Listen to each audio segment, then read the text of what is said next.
when you're cycling or running, it is like meditation. If healthcare digital transformation were a sport, would it be a marathon or badminton?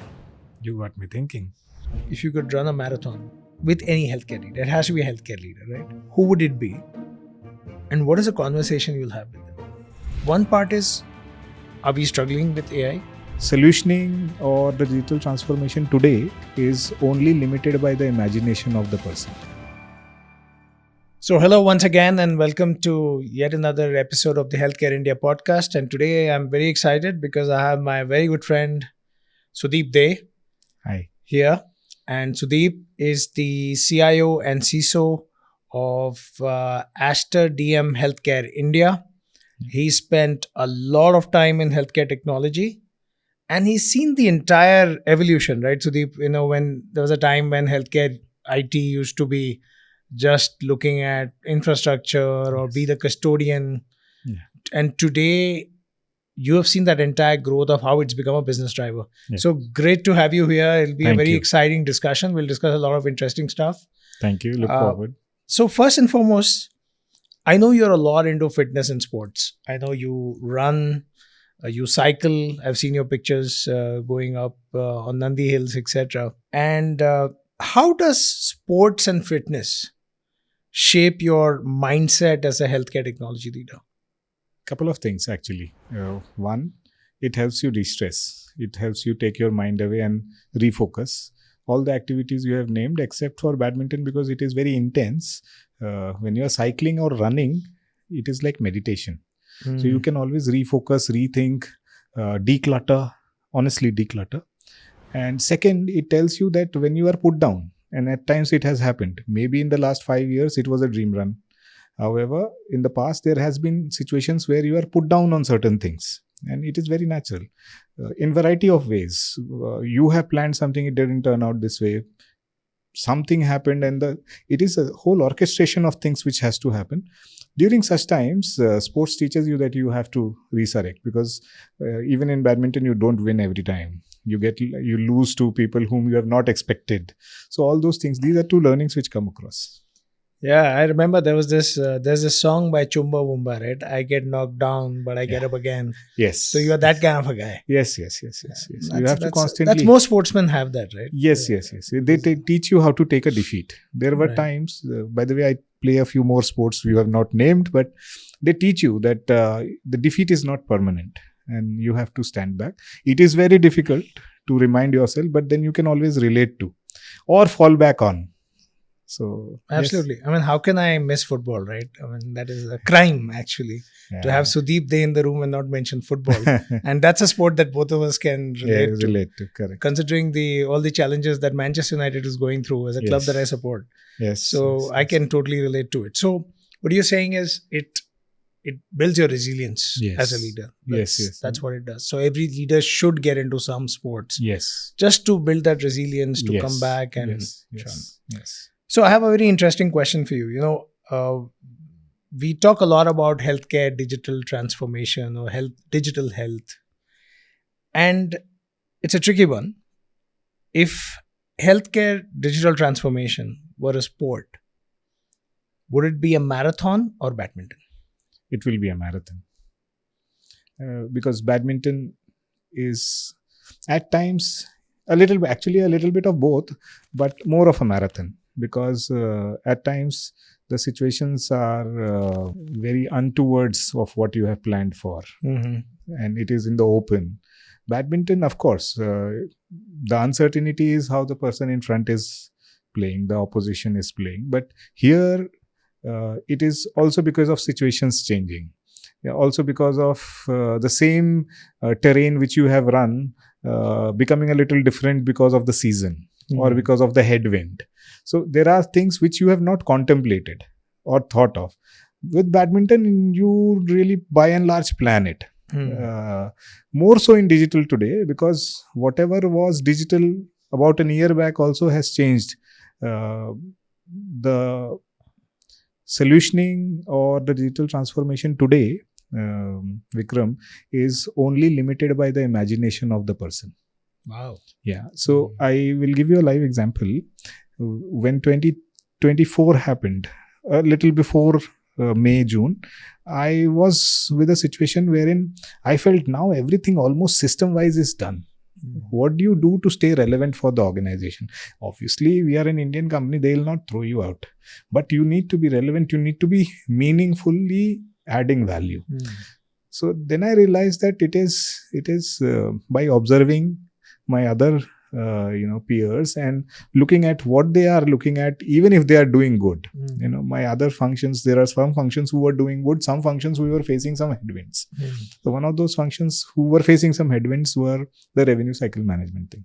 So we took to it. It took me a while to understand that you have to be with them to understand and do something. So we could curate it. So such things are with perseverance and with imagination. So those things you tackle when you are in a marathon. As I said, the terrain behaves differently. I went Kolar twice. The first time I went there, it was a very different experience. It was little sunny and we could sail through.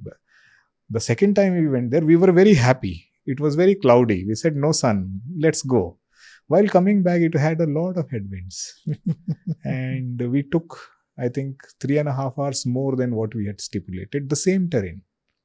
So that's why I said a little bit of more of marathon, because it's up in the open. Yeah, and there are all these external factors that have back to you. I can relate to it, though I don't run and I don't look like somebody who runs, but neither do I. I was not going to say that. You said it. And it's but when I play golf, I see that, because you have to factor in a lot of factors. Externally, whichever is external, it is a slightly difficult thing. You know it. Correct. How a same course behaves differently, depending on the time of the day correct. Stuff like that. Correct. So, we do see a lot of transformation in healthcare, and we've come a long way. But digital has been a very key part of it, key part of the change. It is not very visible sometimes, but it is a big change. So what do you think have been the biggest wins for digital health in India? Biggest win would have been, today there are so many other avenues. I might have attended meetings with 5-6 different kinds of stakeholders other than my organization, and everybody has started quoting a term called digital front door. Digital front door is their entry point, and there are conversations which are kept for, generally when you are planning in hospital, you will plan for many other things. I was, at least this is my 14th year into healthcare, I never had heard such conversations where digital front door occupied around 15% of the meeting time. We are not talking about the hardcore backend systems. We are talking about systems which are going to be patient facing, which are going to be digital front door, the locking system. How do you keep things which are not wanted out? So the conversations have got more and more interesting and more intrinsic technologically. So I find all CEOs and CFOs are new age CEOs and CFOs with whom I have been interacting. Because a lot of hard work which was done by my predecessors or my mentors in creating an understanding is no longer there. If I start quoting examples, then there are people who have come with solutions and we have got awarded for those solutions. Business teams who have come with a solution saying that this is the problem, this is how I want to solve it, these are the 3 things which we have, can you suggest which one will be better and how fast can we go live with it? This is a very welcoming solution. We become like, from just a family doctor where it is a family which is getting treatment to a sportsman and a doctor or a physio. The sportsman is equally inclined to do well. Right? So it's a very interesting kind of environment we are in now. So you think the need is both ways? Yes. Even the patients look for better experience. Yes. Administrators, the institution, look for better operations. Yes. Then of course the doctors look for better outcomes. New ways of engaging, if I may put it this way. And you are right in the middle of it. Connecting everybody. So some person asked me after being a CIO, around 7-8 years ago, I was getting into an interview and I said, I'd like to move to business. But the same person, when I met him a few months back, we had a similar conversation. I said, remember this, you had asked me as an interview, is my kind of mentor. And I told you that we would like to go over to business. But with so much happening in tech, do you think that statement holds true? He said, yes, pretty much not. So it's been a paradigm shift even Yeah, for... yeah. Yeah, understood. Now, one of the questions I have for you is more on how the growth of AI has been.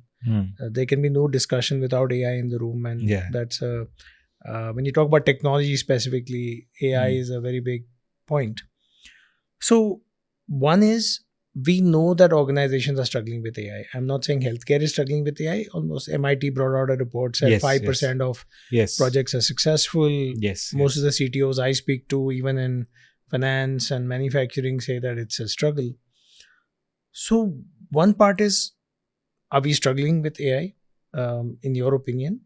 And second is, does AI improve the valuations or the overall outlook for the hospital? While you were asking the question, I was not being a good listener because I was thinking of the answers and of framing them in particular ways. See, it can be answered in two ways, and I choose the first one first. AI has been a journey for me, and each day I am evolving my thoughts. My latest thought is, a few days back, what thought was there? I will tell you that also. My latest thought is, we can put AI to use. We don't have to invent. We don't have to write an LLM. If we put AI to use, that is also usage of AI in healthcare. For example, if I get some agents to do some of my mundane works, right? Mundane is a wrong connotation, maybe a negative connotation, but some of the things which can be just handled, that is application of AI. So, as I said, for me, it has been an evolutionary journey. Every time I am interacting or thinking or understanding or reading, I feel that, you can put it to use this way also. Same happened a couple of months back. I realized that we had to develop something in AI, and we created a SLM. And we tried solving, and the POC went live. We were helped by NASCOM. And that was pure play. That time, I used to actually not understand that application of AI is also a good thing to do. So now industry probably also needs to refocus, reorient, and understand how to use it. But before that, taking a step back, we were in a fraternity and we were conversating. We should look at problems to solve, not what tech we can fit in. There might be a scenario where you will not require AI for, let us say, 2 years. And you have other tech too. Why I say so is, we identified a solution, use case for an AI. AI would have solved it, but we realized that with much lesser cost, total cost of ownership, with much lesser efforts, simply put, we could solve it with simple data intelligence. So that understanding is of paramount importance. You need to understand what is the business problem, whether do you need AI for it or not. There might not be any AI use cases presently in your... Don't go for hunting. Until and unless you are thinking of creating, even then, you have to think what you want to create. So we wanted to redo in our previous organization, we wanted to redo our patient contact center. We felt we could apply AI somewhere. So think what you want to solve. So we felt that patient engagement and patient contact center should get a revamp. And there you can fit in AI. Don't think AI is available. What should I do with it? Not like that. I agree with you. Sometimes I look at these problems as, I have this hammer and now I need a nail to hammer. Yes. That's very well articulated. That's a very wrong... I won't say it's wrong, but it's a suboptimal solution. Yeah. You are actually saying the right thing. It's wrong to do it this way. Right. You create unnecessary furore. And that's why people say that we started a project. You don't know. When I said that's why I started the answer with my thought process evolving. I did not say how the world is faring. I personally, if I look at it 1.5 years ago, I was always focused on, this is software as a device, medical device, SAMD, and it has to go through FDA approval. It has to go through an explainability model. Then there has to be governance. So paranoid with this tech or this new tool. We did that pilot. It was successful, very good. But over a period of time, I realized that we need to find application of AI. and let's do it that way. No, why not? When softwares also happened, we were not writing the, bits and machine language code. I will write a machine language code or an assembly language code like that. We felt, okay, we will do software application, and we solved a lot of business problem around the world, and all these conglomerates came over. TCS, Infosys, everybody came over with applying software applications.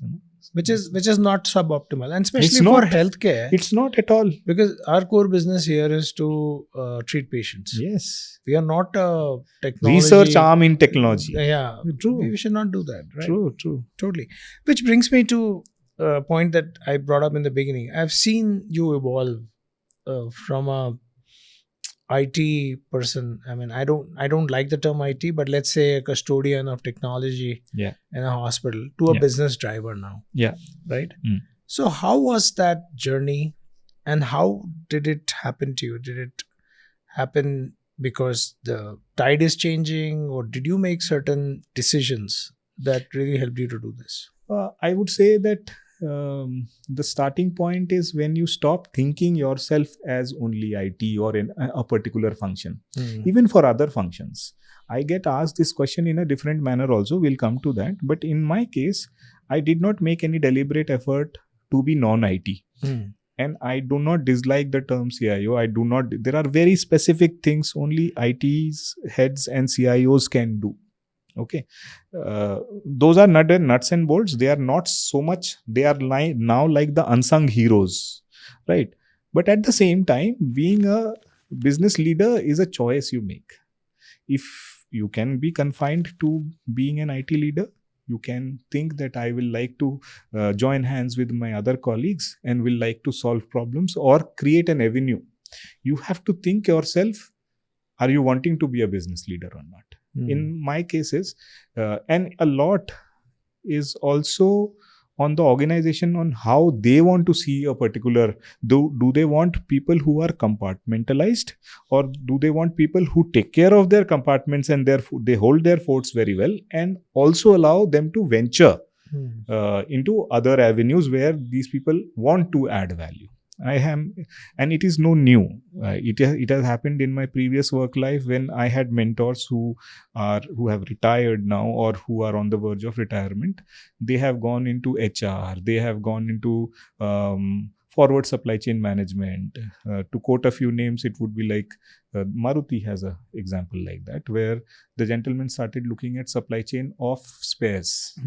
And so it was an extension of his role. He wanted to take on. Correct. So I think it is in your own mind. What do you want to do? So it's more about, if somebody's listening to it, it's about your mindset. Yeah. If you have decided you're a business leader and that's how you see it, then obviously you make the investment in understanding the business, pain points, process flows.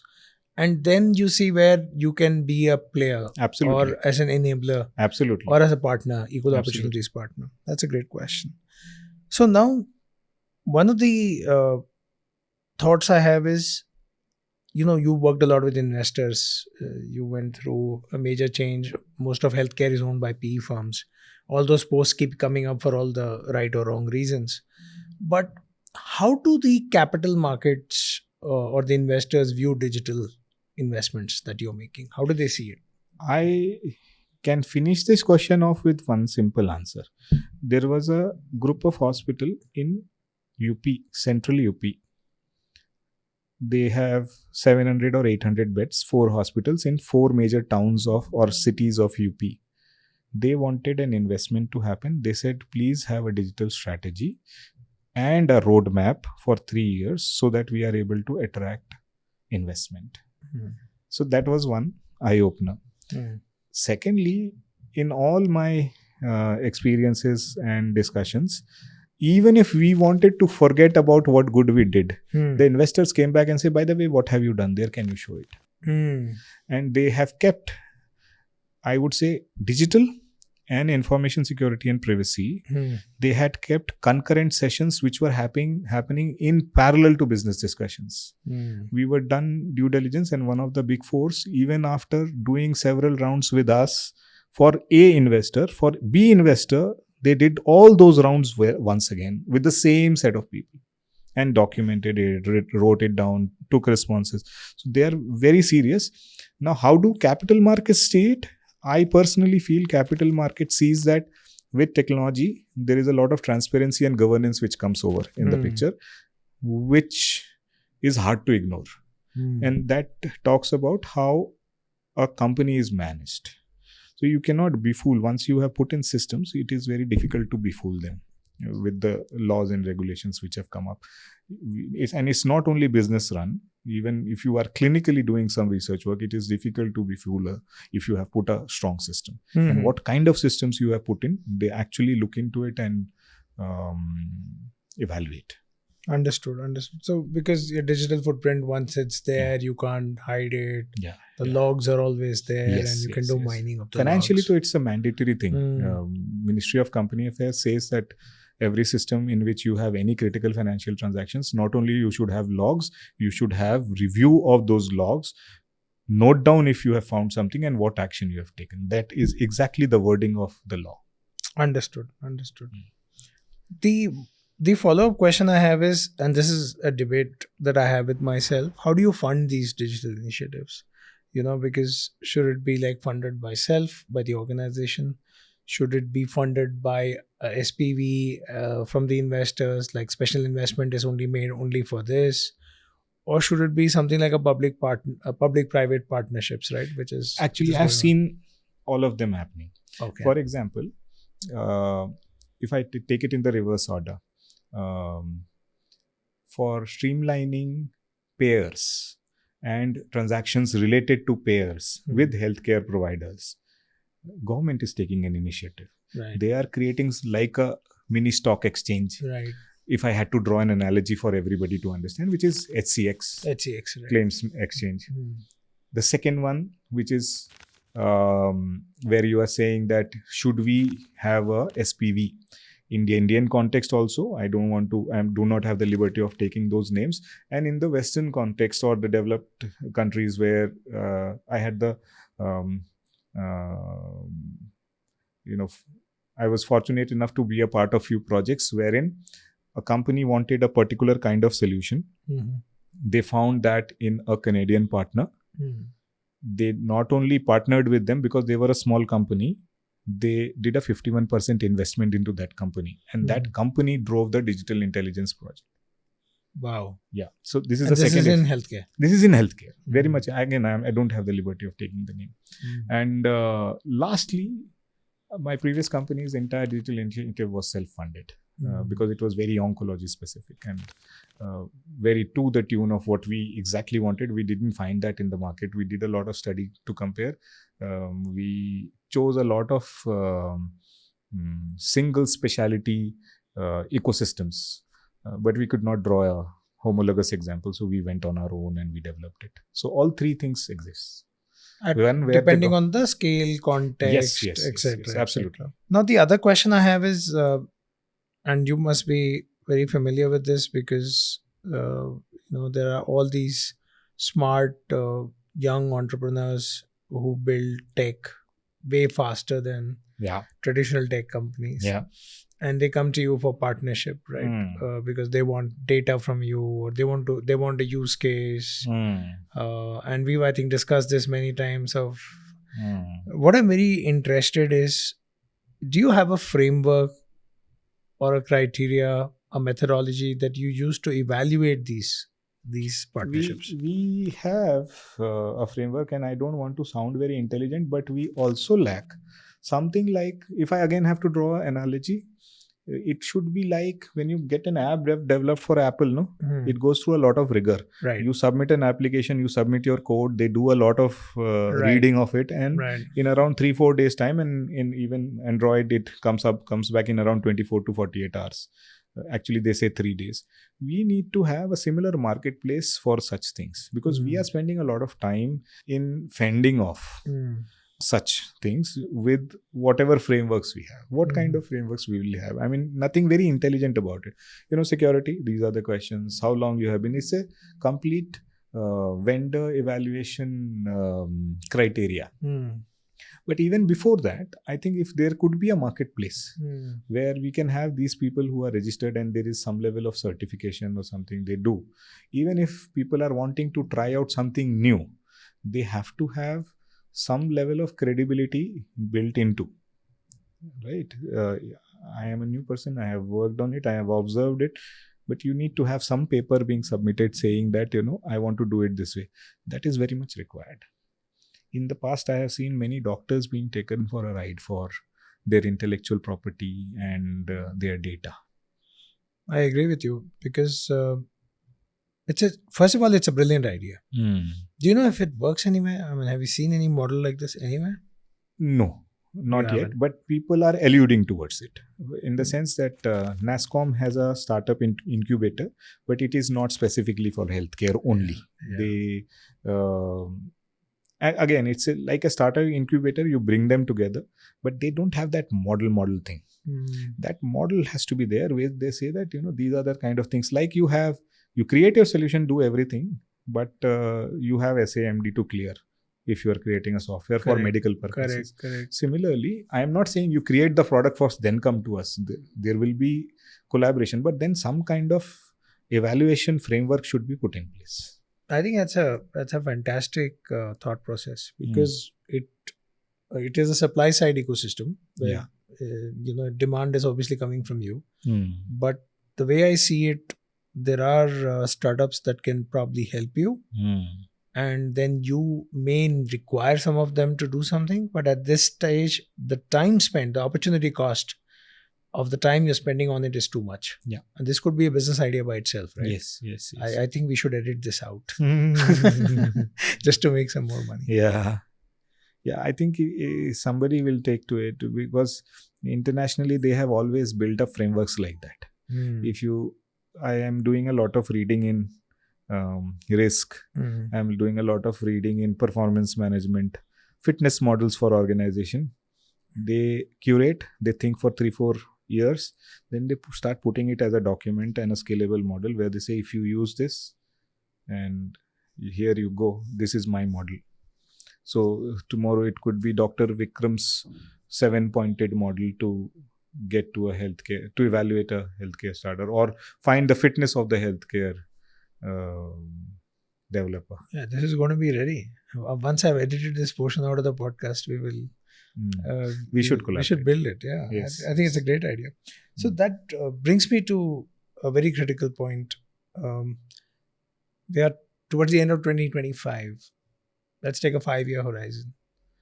Our good friend who was in the podcast earlier kept talking about 5-year horizon, 10-year horizon, 15-year horizon. You know who I'm alluding to.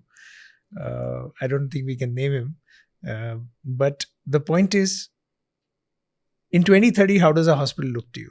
Don't do this episode back to back. He is a visionary. And he will think almost like, those days Minority Report kind of movies where everything happens like that.